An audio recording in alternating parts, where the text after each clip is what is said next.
Hey everybody, welcome to another episode of Life Talks. Today, I'm glad to have Joel Lopez on. Joel, thanks for joining me. Hey, thanks for having me on. So, I just want to dive right into what your Twitter profile says: helping men break the communication code, simple strategies that fix marriages in weeks. So, instead of years of therapy, what is it? What's lacking with communication today in relationships, or what do you do? Yeah, so a lot of times when people think of like communication, like me and you are talking, right? So it's like, Joel, you said XYZ, and I'll be like, okay, Michael, repeat back to me. You said XYZ. That's what we think of communication, right? So you heard XYZ, you say XYZ back to me. When I'm talking about communication, I'm talking about like deep-seated desires that we have in us that we're trying to express. So, um, one of my so I use this thing called the life languages. That's kind of the tool I use to kind of help break everything down. So one of my deep desires that I have is to plan. So I have like 1 year plans, 5 year plans, 10 year plans. And so when I'm communicating, when I'm telling you XYZ, the reason that I'm doing that is because I have a plan in place, and that's what I'm trying to accomplish. So taking a step and putting that into the context of marriage, my wife is more of a, hey, this thing needs to get taken care of right now. So I'm going to take care of this right now. Well, I'm in my head planning things 1 year, 5 years down the line. Hey, we live in this neighborhood. We want to go buy a house in this neighborhood. So this is the money, the budget, all that comes with it. And for her, it's like, well, this thing is broken right now. We need to fix this right now. It's like, well, that's not part of the budget. So there'll be conflict because now we're kind of having a clash of not so much of values, right? Because it's like, I want to live in a clean house. I want to live in a house that has, everything in working order. But it's like, okay, at what cost, right? So is this going to fit in part of my plan? So now we're having an argument, right? Say, oh, you spent an extra $300 that wasn't accounted for in the budget. We agreed, like I said at the beginning, right? XYZ, this is the budget for the beginning of the month. It's this many $1,000, right? Cool. This is the budget. Great. But something breaks, and then so she didn't take care of it. And now I'm upset because, like, hey man, we agreed to the plan, and she agreed to the plan too, but she has other desires where it's like, oh, now that this thing came up, it needs to get taken care of. And so she's going to do it because her desire is to get things taken care of, to have a tidy house, to make sure that we have a nice house to live in. So there's competing, there's not competing visions, there's just competing ways that we go about it. And so when I'm working with couples, it's this understanding. It's like, yes, you're communicating, you're understanding each other's words, but are you really understanding each other's desires and where that falls in order of, okay, I have this desire to plan, and this is where it comes from. And I can talk about planning all day, whereas you're like, okay, I'm done talking about your 1 year, 5 year plans. That we need to vacuum the house, the dishes need to get, unloaded, all that stuff that kind of goes with it. So it applies in a lot of areas, but that's just kind of like a very broad way of kind of explaining it. So like like I have a big desire to kind of like talk about ideas. That's why I like podcasting, right? It's like this is one of those ways where I kind of scratch that place where me and you I get to hear your ideas, and I can talk about my ideas.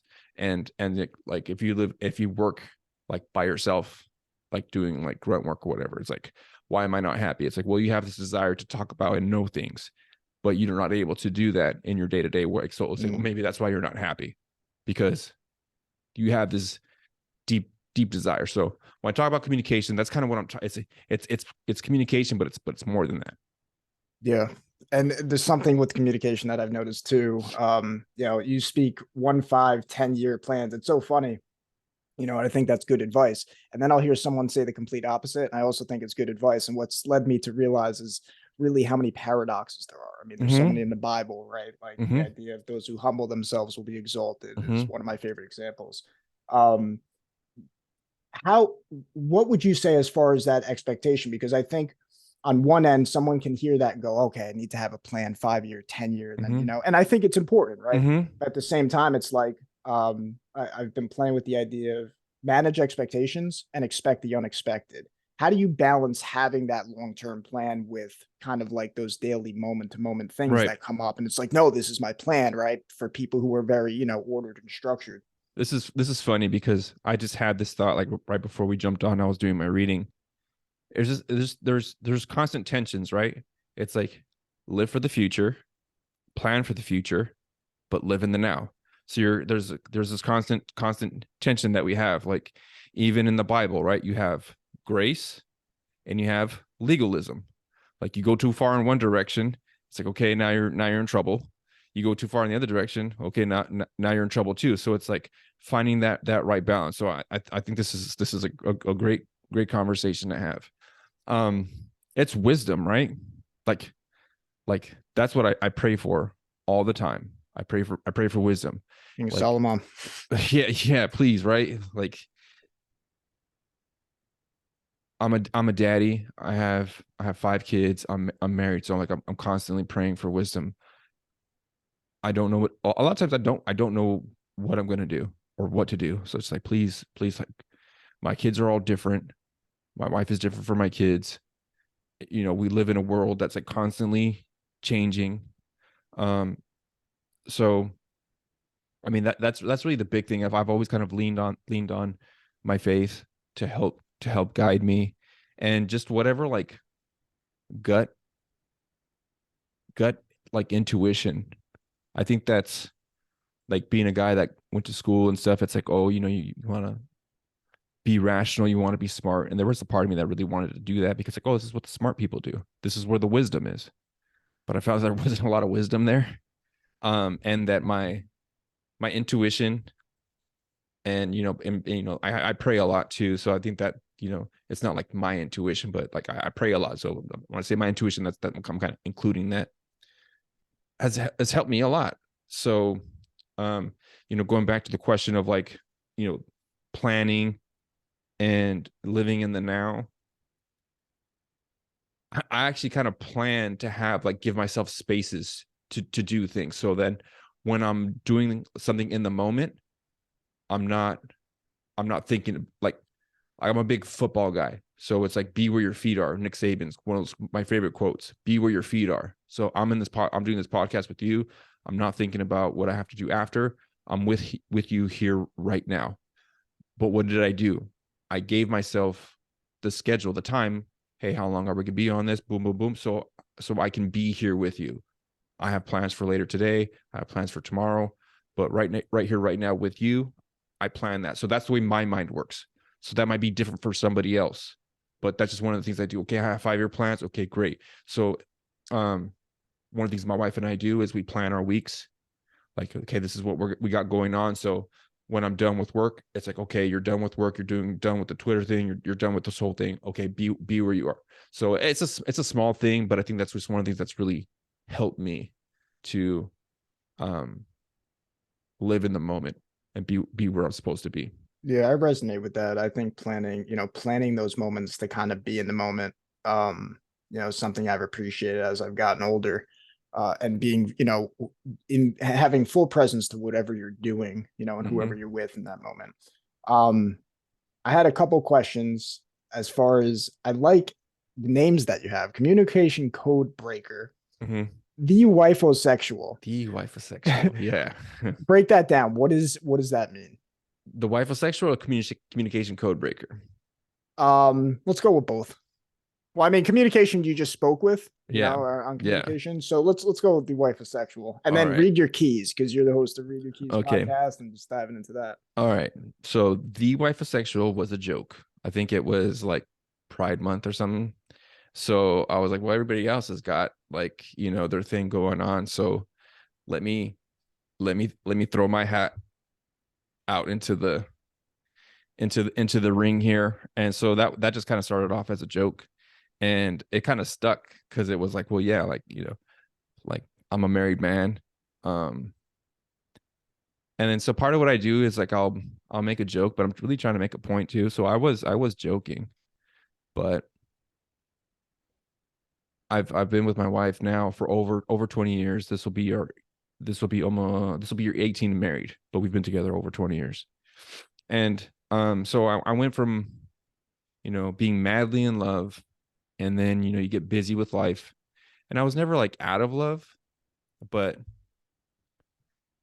it was definitely like we had almost, I mean, we're never roommates, so like we were always having sex and everything like that. That wasn't it. It was just that, like, I saw a picture of when we were dating and I saw her face and I was like, oh, I haven't seen her look at me like that in a Mm. while.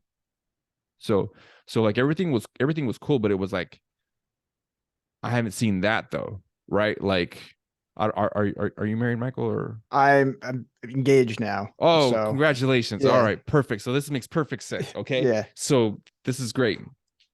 So that look where it's just like she looks at you and just like, wow, like, oh my gosh, like yeah, this is the best. Like like doesn't get any better. This woman that I love, who is like just I can't, the greatest thing ever, looks at me that way. Oh my gosh, I'm on top of the world. This is wonderful. And then so I mean we'd already been married, I don't know, over 10 years, and we had kids, and it was just like I haven't seen that face in a while. What's changed? And it was, oh man, that guy, he did. So my wife and I, we were long distance, and on one time, I went to drive to go see her, and I drove her I drove a kind of a clunker that would overheat, so I would have to stop every hour to let the car cool down, and then keep on driving. So it took me like 12 hours. It should have been a 5 hour drive. It was like a 12 hour drive, and it was like that guy wanted her bad. This guy complains about having to take out the trash, which is kind of like my job. It's like, dude, you got to take out the trash. Like, I'm complaining about that now. Like, you have, like, there comes a point where it's like, dude, you got the things that you prayed for now, and now you've taken them. Not for I never take her for granted, but it wasn't like that effort like it was when you were dating. And so that like that's kind of what that is like, dude. Like, pursue her like you did in the beginning, and do that all the time, which is a hard thing to do when yeah. it's How do you like, do that without becoming a simp or happy wife, happy life, right? well, Where it's it's not so that it's not much balance. so much the simp thing. It's the, dude, I got 5 kids. Like, this week we have a baby, and then two of the other kids were throwing up all night, right?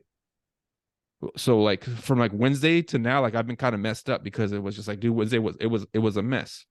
So But I when don't you worry. plan, when you do the 1 year, 5 year plan, Mhm. in built into that is those the responsibilities. All right, this is what Joel's responsibilities are, and this is what my wife's responsibilities are in that, right? Because Yeah, I I think a mean, I lot mean, of it's kind of known like, yo, I'm the one that like pays the bills and makes the money, right? She's the one that takes the baby at night.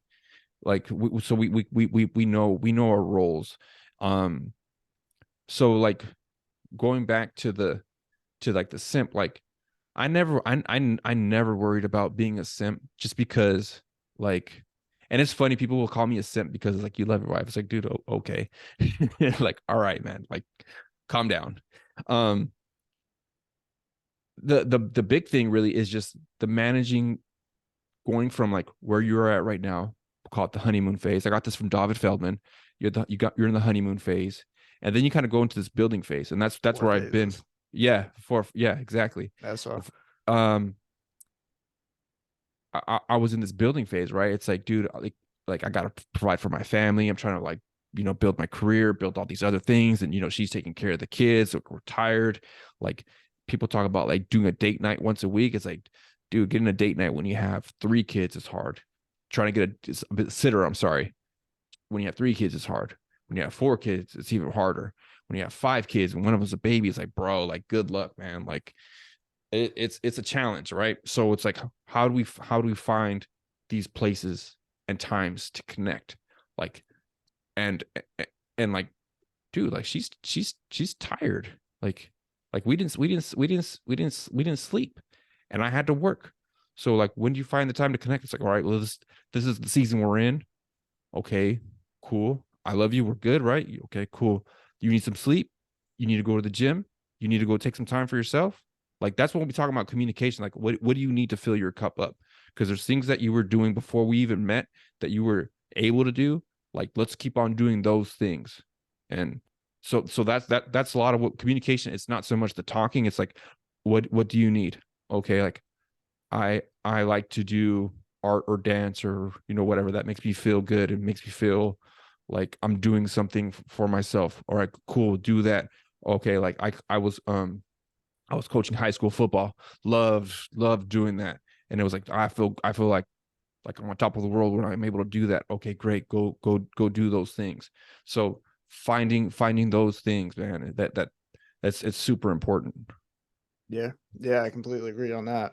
Um, and the reason I bring up simp, right, is because I want to, again, I really think it's a balancing act. And Mm-hmm. I've met with guys who they put their wife completely on a pedestal and they Mm-hmm. don't take care of themselves. And Yeah. it's almost like it's like a motherly relationship. Like Yeah. she's happy, then I'll be enough, right? And I Yeah. keep impressing you. So, and I think, balancing that where, if you're taking care of all your responsibilities and you get taken advantage of on both sides, right? It's Mm-hmm. really a balancing act. You have to put, my father always put the idea that you have to put yourself first and not in a Mm-hmm. selfish way. Right.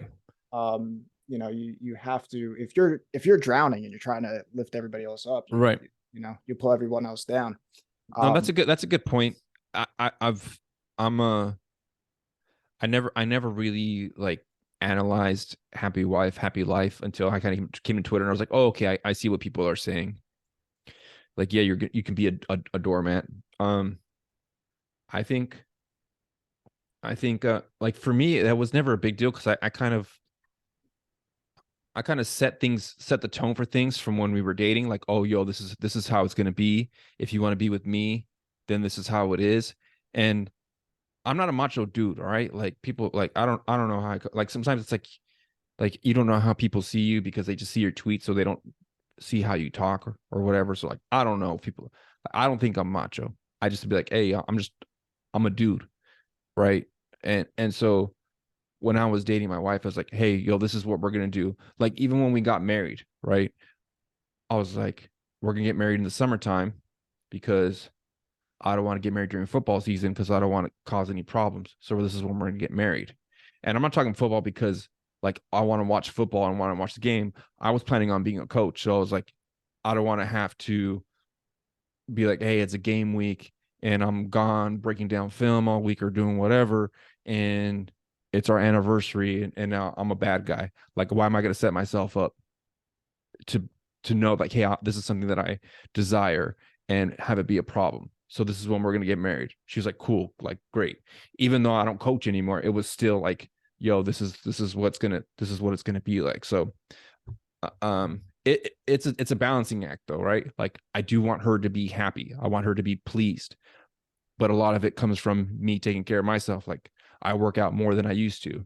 And I think it makes her happy because it's like, oh, I'm healthy. I'm more full of energy. I'm able to help out more. And so you would think like you said, it's selfish, but it's like, no, like after I work out, it's like, oh, okay, cool. Like, what do the kids need? Oh, you need help with dinner? I have energy to help clean up the dishes because, bro, we got 5 kids, so that there's a mess everywhere all the time. It's constant. You got to keep on like on them to like pick their stuff up. You're constantly disciplining and encouraging, and so yeah. If I fill myself up, then I have more to give to her. Yeah, I think you nailed it with that. I really resonate because I talked about this when I did a podcast with Tyler Todd. It's like getting to the place where your heart is full, and that's kind of self-care, and then it's overflowing. So you're Mm-hmm. giving to other people naturally versus Mm-hmm. I'm going to give to get. I'm doing these things to, get this attention or get this need that I need, and it's kind of like a void. Well, even Uh, then you're at a deficit, right? Like if I'm already like my wife would say like, oh, I'm kind of low already. So it's like I don't have much to give now. So like I can give you like one or two more things right now. Like what do you need done, and then be done. But if I'm filled up, it's like okay, I could I can take on more, so that the house runs better. I think I'm a better daddy when I take care of myself because like yo, I got my Bible reading in this morning. It's like oh, I got I get that in me. I need that.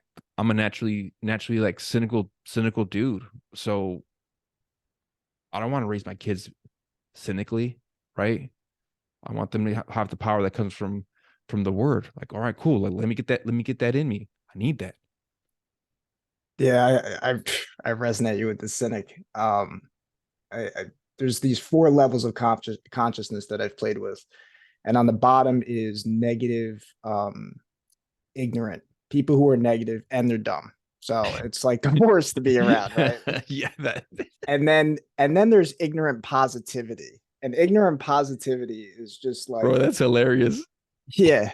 I spent a lot of years in negativity, really analyzing. So ignorant positivity is like, it's watching like the Jersey Shore and them telling you life is Yeah. going to be okay. It's like Hmm. it's not rooted in anything.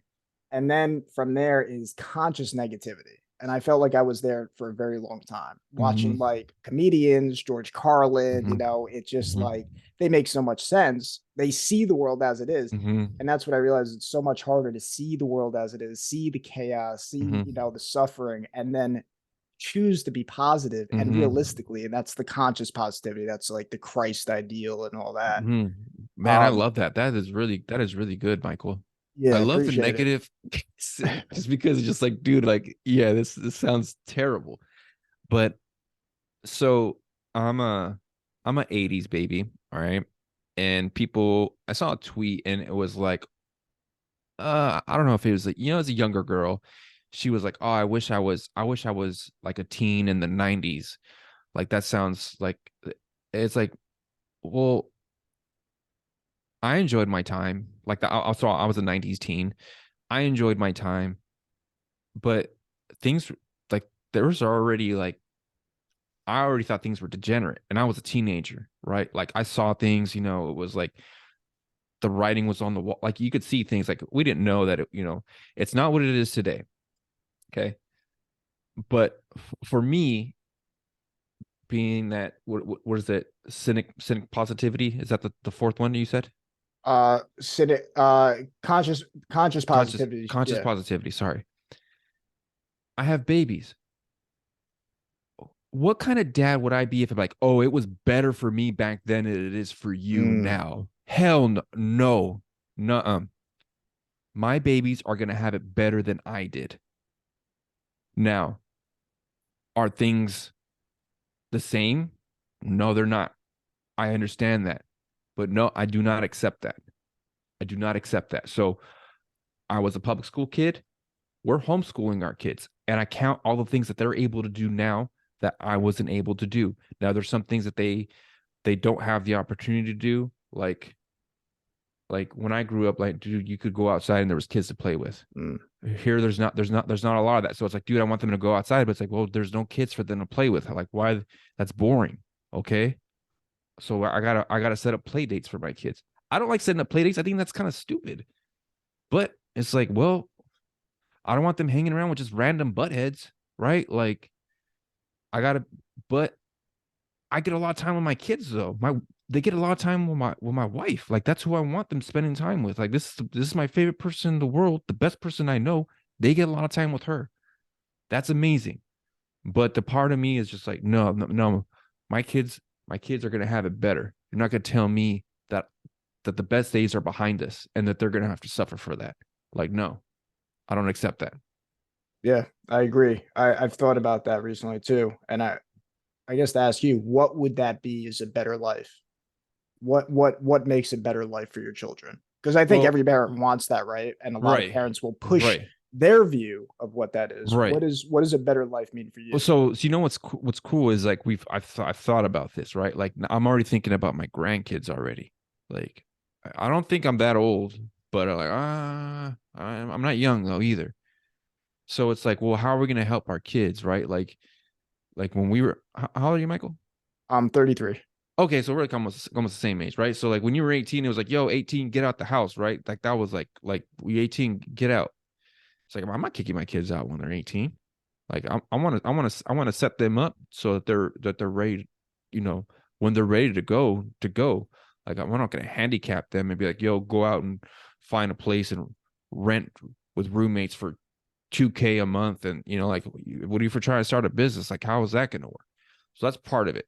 But the other thing though is like we just had our fifth. We were planning on being done with, at 4 kids, and then the pandemic hit, and it was like, so it's a kind of a few factors. I wasn't done with having like little kids yet. I've really enjoyed it. It's hard work, man, but man, they're so like I wasn't done with that. But the other part was just like, yo, this is just, for a while it was like this. It felt like it was just us. So if it's just us, if I give them another sibling, well, now they have more people they can rely on who have similar values. Like you got another teammate, and you have somebody who's going to have their own God-given abilities and talents that's going to add to the pie, right?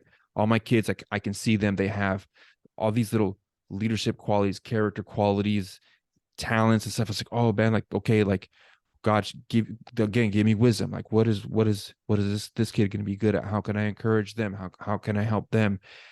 And then when they grow up, they're going to be able to help each other and rely on each other, just like Voltron, son, right? Like I don't know if you remember Voltron. They're different parts where they can come together and help each other and powerfully to move forward. So that's kind of one of the things where it's like I want them to have great relationships so they can help each other. And one of the things too, it was really cool. We had a conversation. We were talking about them having kids. My kids are young, but we're talking to them about having kids. And then my wife and I were like, hey, when you guys have kids, we'll watch your kids, because that's a big thing, right? Like we're married, and we have our parents are kind of scattered, so it's not like, hey, yo, come watch the kids. So we were like, hey, we'll watch your kids, because we know it's like, a date night would be real nice. So we'll let my wife and I will be like, hey, we'll watch your kids. And then one of the other kids was like, oh, I'll watch your kids too.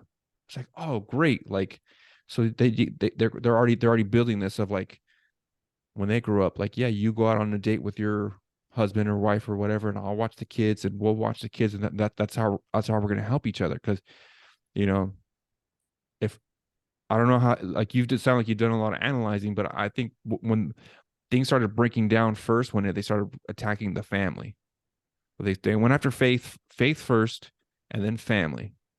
So me and my goal is like, yo, let's start restoring this family thing.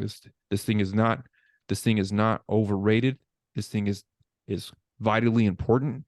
If we can rebuild this piece of it, and me and you aren't talking right now, that's a whole nother piece of it.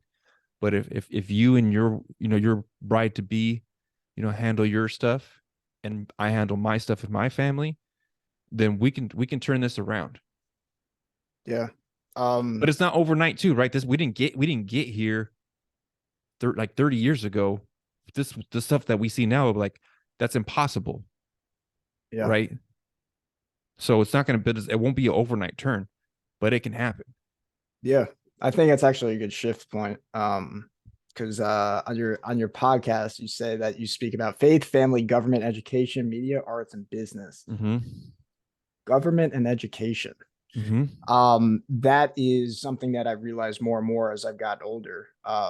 And a lot of introspection. 2020 was a wake up call for me because I wasn't, being the best man that I could be. And Mm-hmm. one of those things was, really growing in the realization that there definitely seems to be forces that are trying to make men weak and Mm-hmm. to make them, create kind of this government state where, where you separate the family so you can easily control the father becomes the government, if there's not that nuclear family. You know, with lockdowns and all that craziness, and I mean, this is going to be on YouTube, but I just got a video banned on YouTube, and I don't expect for in the next few years that this will be, who knows where it will be. And I feel like while we have to still have glimpses of the First Amendment, I think it's our responsibility to speak forward about these things.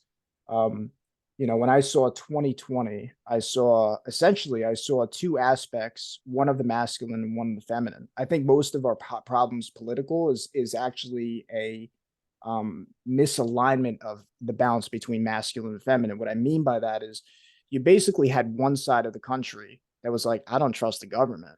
Mm-hmm. And I lean more on that side. Mm-hmm. And the other side was, well, we don't want people to die. So Hmm. who's right? Well, Yeah. they're both right, right? On Hmm. a simple level. But I think it's almost like it to me it seems like the man's responsibility to protect. And one of the Hmm. things with protection is reading between the lines. And I Yeah. think a lot of people weren't reading between the lines. Um, what is your view on the lockdowns, the vaccinations, the mandates? I've been clear on my channel what my views are for people, listening, but and being the communication coach, how can we articulate these problems in a way that because I saw a lot of leaders, one side or the other, Hmm. how can we communicate to bridge, both sides of our country back together and return to these values by understanding them, not, oh, you're religious, you're Christian, no, oh, Yeah. religion, you're just controlled, you're brainwashed, those kind of things. Um, I used to want to like win arguments, and now I don't. I don't care. Like I want to like I'm just gonna like, what's your reason for doing it? Like I don't have to explain anything to you. I'm not going to. Oh, you're not gonna wear a mask. You don't care about grandpa. I don't care what you think. I'm not wearing it. You know what I mean? Like there just comes a point where it's like, dude, I don't have to explain myself. I'm a man. I don't have to explain myself to you. Like I like there was a dude who was like, well, how did you know? Well, it's like, well, I've been paying attention. I I remember like part they say like history repeats itself, all that stuff, right? It's like, dude, it hasn't been that long. Like Newsweek had headlines. It was like, yo, bird flu is coming. All these people are gonna die. Swine flu is coming. All these people are gonna die. It's like I remember that, and it was like, yo, like we didn't do none of this stuff for all that. Or like H1N1 was like this huge deal where it was like kids died and stuff, and it was like, well, we didn't do none of this for that. And kids were dying. Anthrax, Y2K. Yeah, man, anthrax. What the hell, man? Like so, and it was like, yo, it's 2020. What's happening? Oh, there's an election. Like, oh, okay. So it was just it was kind of it was the bit thing with 2020 was it was heartbreaking because it was just like here we're supposed to love freedom and stuff, and it's like, oh, it's really a remnant of people who actually Yeah. do understand what liberty and freedom is and this gift that we have, and they're doing it for safety. And I was there for, not that I was there for it, but I was old enough for 9/11 to hear the arguments that were being made, and they were the right arguments, and they were coming from the other side. and Yeah. and then and then now it's like, well, it's the pendulum was kind of swung in the opposite direction, but it was like, no, they were right back then about giving up, liberty for security. Like they were right about that, and we're doing it here now. So I'm as far as like my views on everything, it's like I'm a regular dude who just wants to be left alone, and I don't want to put nothing in my body. Like I just want to eat natural food. I want to like exercise, have babies, love God, like that's it, man. Like I don't feel like I have to explain or communicate like why I do things. It's like, dude, you're a man. Like if you're gonna go into a store and they tell you to wear something you want to do it, then don't do it. Yeah. I And mean, I mean, it, like you're gonna start getting an argue, because the thing is, like, once you start like arguing with somebody, it's like, well, now I'm giving you what is it, validation, that now I have to argue. It's like I don't have to argue about putting something in my body. You're trying to put something in my body. I don't have to give you the reasons why I don't want to put something in my body. yeah, that's where Right. we're at. Right. Like if you were like, hey, yo, I got some heroin right here. Yo, I'm about to jab you with it. Like, no. Well, why not? Are you like, I don't have to explain this to you, man. Get Yeah. off of me. You know what I mean? Yeah. Like I'm a man. I don't have to explain myself. And so like, but that came because I'm a religious dude, and I would like, want to convert people, and like, hey, I'm doing this for the kingdom. It's like, yo, live your life. If people see how you're living, you know, then they'll come asking you. You don't have to explain. You don't have to. I don't have to explain the gospel to you, bro. Just go look around. Yeah. You're hurt. Let me pray for you. And if you don't want me to pray for you, cool. I'll pray for you in private. Fine. There's that's kind of where I've kind of like transitioned from. It's like, yo, it's like I've never converted somebody logically. It doesn't make sense. It's a leap of faith. How did you know? Well, I put these things together, but it didn't really make sense. Maybe you call me a conspiracy theorist or whatever. It made sense to me, and I made a decision. Yeah. I looked around, and people were acting seemed crazy to me. So I coached football, and we had kids that were legitimately crazy. And I mean, yeah, they were crazy, all right. And one of the coaches was like, "Yo, you don't try to explain stuff to crazy." I was like, "Yeah, man. Somebody's not in the right mind. How are you gonna have a rational conversation with someone who's not in the right mind?" Mm. Well, I think that's where the idea of wisdom comes in. That's why I've really been playing with the idea of paradoxes so much, because what I Mm-hmm. just heard you say there is something that I'm really trying to grow into more, because I come from it's be in the world but not of it, right? Mm-hmm. So I think ideally the only way you can convert somebody is really through love, and I think the Mm-hmm. highest version of love is really reason. It's the ability to see the bigger picture, right? In a world that's very overly emotional. Well, we want to protect people. We want to do this. We want to Mm-hmm. do. So, and it's like connecting dots, and not like, as you said, you're not getting pulled into the noise, right? Mm-hmm. You're kind of stepping back. And I think when people see that, they see they see that's where like that I feel like that's where the kingdom is, right? You're at peace. You're like, I'm not getting pulled into the noise. This is Mm-hmm. what I think. And Yeah. I also think there are people who, I agree with on one level, but the way they're going about it is just going Yeah, against, bro. Like, bro, like I don't want anybody to die. Come on, man. correct, Come correct. on. Um, and I think there's this idea is just it's you don't give a shit what anybody thinks, and you give a shit at the same time. Right. You care so Right. deeply. This is And that this is the tension, right? yeah, Like I don't care at all, and I care with all my heart, and it breaks my heart. yeah, Right? yeah. 2020, I was it really did break my heart because it was like, yo, my countrymen don't value freedom. That breaks my heart. Okay, but within the chaos now, we have a bunch of kids now that are being homeschooled because it was like, yo, I'm not going to send my kids to that. Right?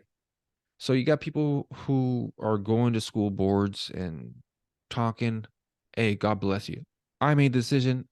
I'm just pulling my kids out. Now I'm in charge. Do you see what I'm saying? Like you can go do that and argue, but I just pulled my kids out. They are my kids. I've pulled them out. I am now the superintendent. I am the principal. My wife is the teacher. I am the teacher. We're the whole thing now. We decide. Like my kids' curriculums, we decide. Do I have to wait for weeks and weeks and weeks to implement something new? No, we do it and we do it now. And there's a lot of other families that are doing that also. And it's growing. It's going to take time. Like it's really cool the things that my kids are doing. Like the kids took a wood shop class. I never took wood shop. Like so my I have a sibling who was a few years older. He got to take wood shop, and then by the time it was time for me to take wood shop, they took the program away and they gave us computer classes. Right? I was like, that was like one of the classes that I was like really looking forward to taking. My kids are like elementary school and they're like using power tools in wood shop because we're finding like these places. So like within all the breaking, there's there's ways to kind of rebuild, and that's what I'm seeing right now. And there's a lot of mamas out there that are like, yo, like, hey, there's this thing over here, check it out. Hey, there's this thing over here, check it out. The mamas are talking, man. This is one of the reasons that the family is important because yo, I'm daddy.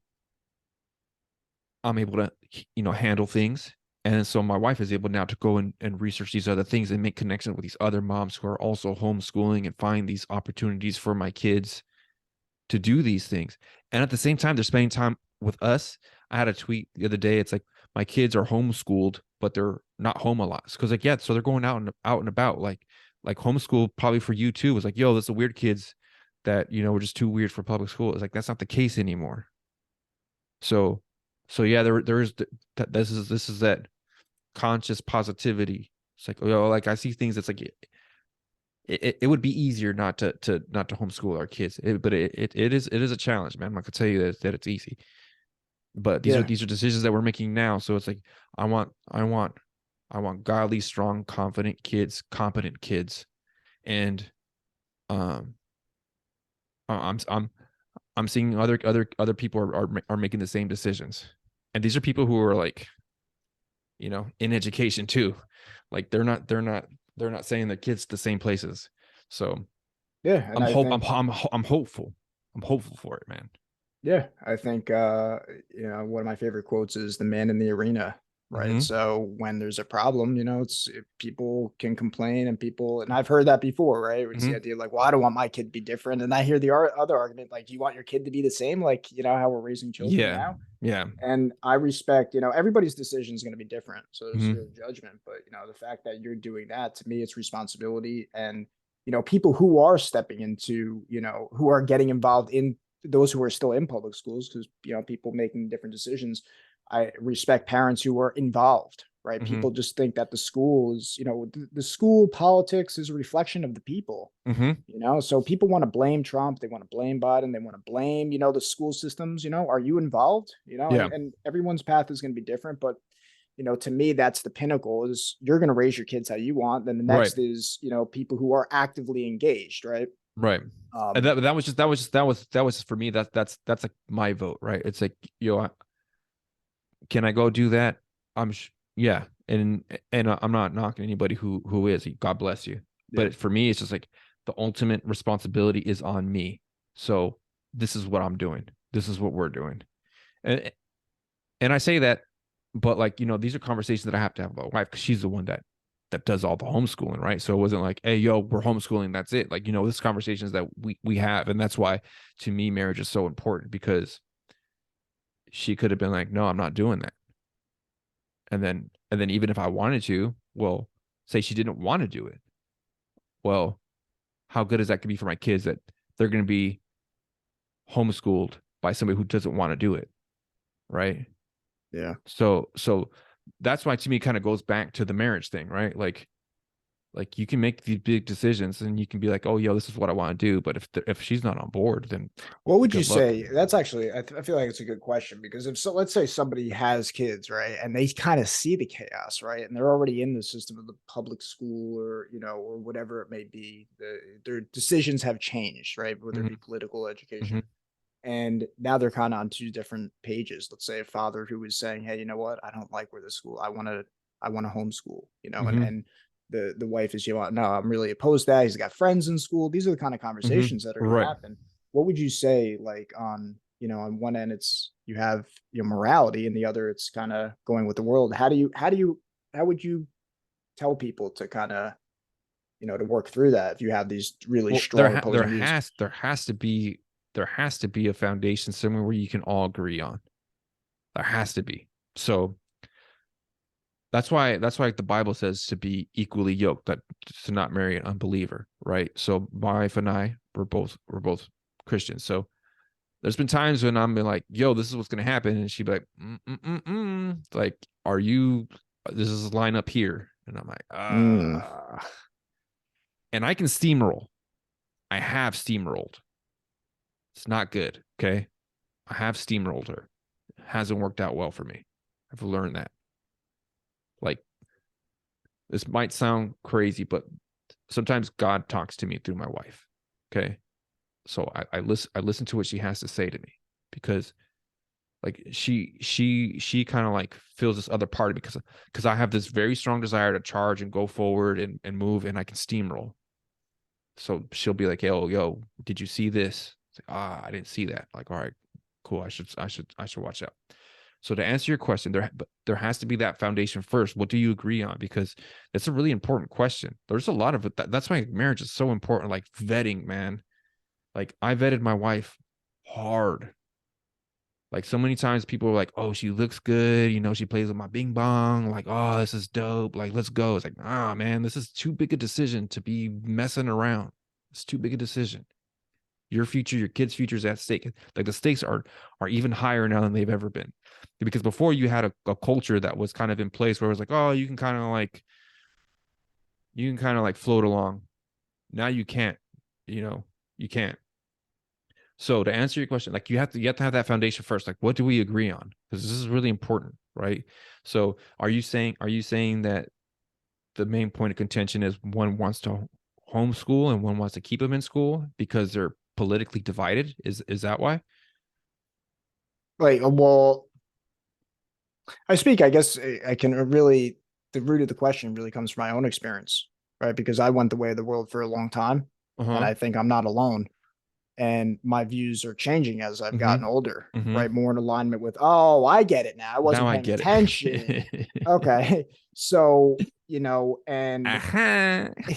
yeah, and in my experience, what it's so funny. It's like if you asked, I was be making a podcast talking about Christ and religion 5 years Uh-huh. ago, I'd Uh-huh. laugh in your face, and Yeah, yeah, here yeah, I yeah. am, right? So, and in my relationship now, I'm really trying to set those foundations that weren't really in place. Mm-hmm. And my soon to be wife is really on board with a lot of those. And Mm-hmm. I'm trying to do it where it's like, there's those times. I guess the steamrolling for me comes in too, where it's like, no, no, no, we're gonna do it. Mm-hmm. Mm-hmm. And I'm like, there's not wisdom here. I don't Yeah. have to step back and I'll have to go in it. So I guess Well, that there's the tensions, man. I love this conversation because I was not the same person that I was 20 years ago. Like to be like oh, you have 5 kids. Well, if you told me the day that I was married that I was gonna have 5 kids, bro, who are you talking to? She would have laughed at you too. So there is this thing where it's like if you're kind of like floating along together and you're having these conversations and you'll be like, yo, are you seeing this? And she's like, that's crazy. I'll like, okay. And then you'll have other conversations like, yo, you seeing this? And she'll be like, yeah, that's crazy. And if you have one song along and she'll be like, yo, that's crazy. And she's like, what are you talking about? Like, that's kind of like the guide, right? Like, so, yeah, you know, yeah, our crazy meter is pretty balanced. She sees yeah, what I see, but there's right. kind of, okay, Christ. All right, what is this like? Kind of like in my heart, it's like I don't know, the idea of like to me, Christ is like it really is the epitome of like, well, one of them is epitome of flipping the negatives into positives. Oh, you're gonna kill me? Mhm. Okay, through killing him, they made him Yeah, like what he is. yeah, So in the right. same way, if we tapped into that courage within ourselves as a collective, oh, you're Mhm. gonna kill me for, oh, okay, I'll Yeah. expose you through it, Hmm. not in an arrogance way, no pride behind it. Through your actions, you'll expose yourself. And that to me is deep wisdom. And that's kind of like that's why I have like such a growing love for that each day. Yeah. The That's the harder part to convey. yeah. She's protective, she's motherly, nurturer. The my wife and I kind of came up with this thing like you're my 180. So I can see in the front right here, right? I can see this. She's got my back and she sees the other 180.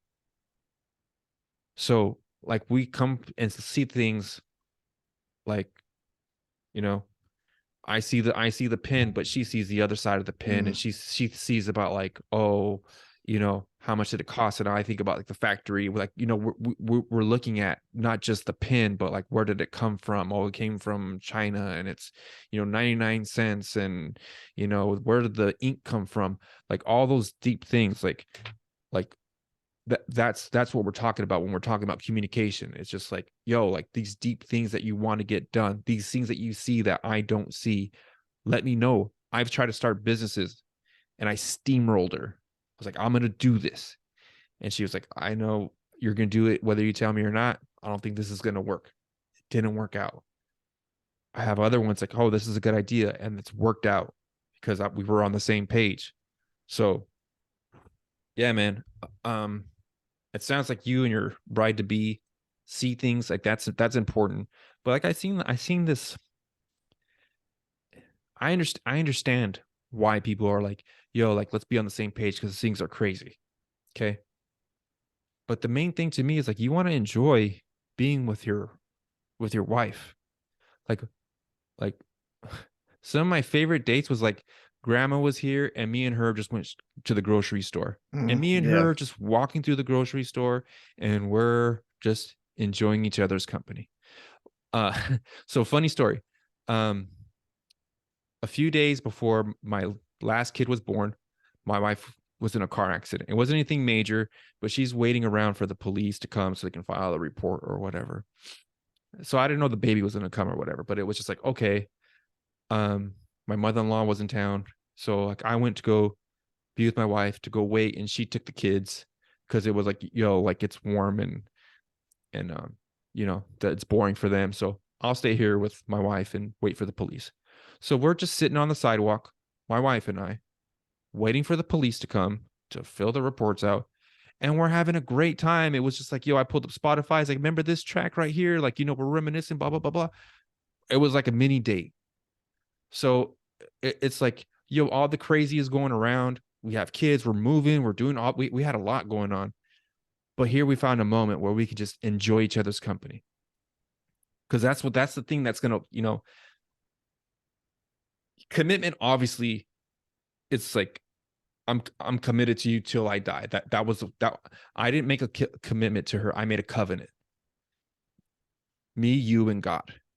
And I will die before I break that. That was my covenant with her. So that underlies everything. But in the day to day, man, I just enjoy her company. She says things to me, and I'm a constant like dirty talk. I talk dirty to my wife all the time. Like any opportunity to say something dirty to her, like I take it. And when I don't, she's like, "Hey man, what's going on?" So that's kind of like, the thing that kind of like keeps us just it. This thing isn't supposed to suck. It doesn't, or I mean, I don't know. I guess that's just the view that I have. It's not supposed to suck. Like, dude, we're married. Like, this is you're the one that I dreamed of. Like, this is what I wanted. Why am I gonna turn you into the ball and chain? Like, heck no, man. Like, Yeah. you're my girl, bro. Like, come on, man. Yeah. No, I agree. I think it's a balance, or at least the suck is something that you go through together, you walk through together. Mm-hmm. Because I think in some sense, yeah, it's the paradox again, right? The idea Yeah, that man. it's The all going to be tension. happy, right? But it's like, Yeah. no, it's like you're able to navigate through the suck with someone who's got your back, as you said, right? Um, Divorce is bad for men, women, and children. How do we prevent divorce, or do our best in that sense? Um, I think the vetting, man, is huge.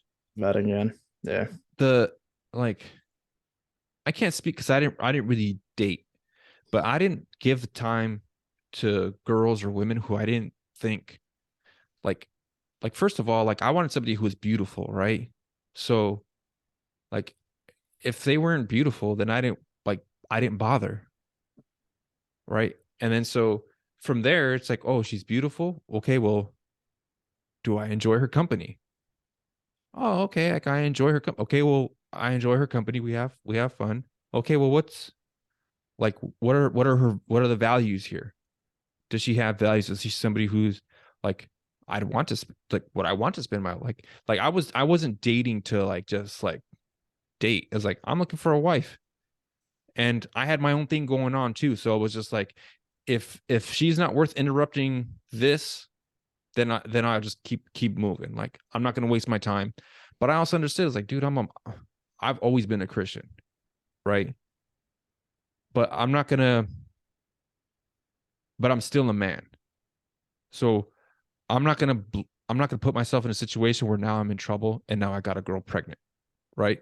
You understand what I'm saying? Like yeah, I'm a man, I'm a Christian, but I'm still a man. Like that doesn't go away just because I'm a Christian. So I understood that about myself. So it's like, I'm not gonna put myself in a situation where it's like, I got a girl pregnant or a woman pregnant who I didn't want. So if she's not the one, then she's out. So I that's why I said I vetted hard, man. It was just like if you don't if you don't look like if you're not wifey, then you're not the one. Then let's go from there. So I think that was like 90% of it. Like I don't know how other people do it, but that was my process. Like you marry the right one, right? Like football analogy, man. You draft right. You know yeah, what I mean? Like you draft right, and then from there you make it work. And I think like if you didn't, there's grace, and you can work. People change, and you can work on those things. But that was I think divorce right now is because of the expectations that people are just going into it. They didn't vet hard enough. They were just satisfied and like, oh, this is the next step, so we might as well get married. It's like, no, man, marriage is like you get to be married. It's not like, oh, I have to get married like because we've been together long enough. Like, all right, good luck with that, man. Like who Yeah. wants like what woman wants that? Like, oh, I guess we've been together long enough. Let's get married. Like, okay, that's a great tone for your marriage. I was excited for my like some people were like, oh, on my wedding day, I was nervous. Like, dude, I had no nerves at all. At all. Like it was just like I've waited for this. Yeah, like from when I met you, I figured out you were the one. I've been waiting for this day. God bless you. Let's do this thing. There was no nerves. There was no second thoughts. There was nothing. I was like, yo, let's go, baby. And so, but from there, I think understanding the seasons that you're in, because you can think that you made the right decision, but you can be like me and be like, yo, I'm stressed out about money. All these kids, they have their issues. They have health issues. They have, behavior issues. She's stressed out. You're not sleeping. She's not sleeping. And then if you're not continually communicating and committing to each other and renewing that, that's a problem. That's a problem. That's a sign. So that's what I would say is just like some top levels stuff is just stay on that. My wife and I will have this thing like I said, a few nights ago, babes were throwing up. I had to wake up for work. She got up. I'll say this to her: there's nobody else I'd rather do this with. It's like, and that usually is around a time where something that is crappy is happening. Yeah. So as a reminder, there's nobody else I'd rather do this with. I'm in your corner. You're in my corner. So we'll say that to each other because it's like, does this suck? Yes, it sucks. But there's nobody else I'd rather do this with. Okay, Yeah. let's go, mama. All right, cool. Yeah. Yeah. I don't no kids yet, but I mean we have, and I know people hate this, but I mean it's true. Cats and dogs that, we wake up, it's a new mess. And it's Mhm, just like, we have that kind of like, I got this, you got that, like, mhm, there's that, mhm, what you're talking about. So, well, Joel, I wanted to end here with, you have Read Your Keys podcast. If you mhm. can dive into that name, Read Your Keys, and also where people can find you. So Read Your Keys came because I played football and I was playing for a few years and football was after God was my first love. So I loved football. Like people talk about like, oh, I really enjoyed it. Like, no, I loved football. And so it mattered a lot to me. So it was come my going into my junior year in high school. I was going to varsity and we got some new coaches and so they were like kind of like big time coaches. I'm on the scout team. So the scout team basically is like, hey, yo, you're not very good. All right. I'm on the scout team. And so for me, when I played football, I was on defense. Like I was always just like see ball, go get ball. Like that was like how I played. And so like how to make a tackle here and there. But it really mattered to me. I tried really hard. I played really hard. Okay.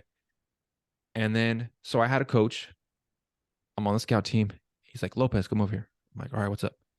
And he's like, I want you to watch this player right here. Watch the guards.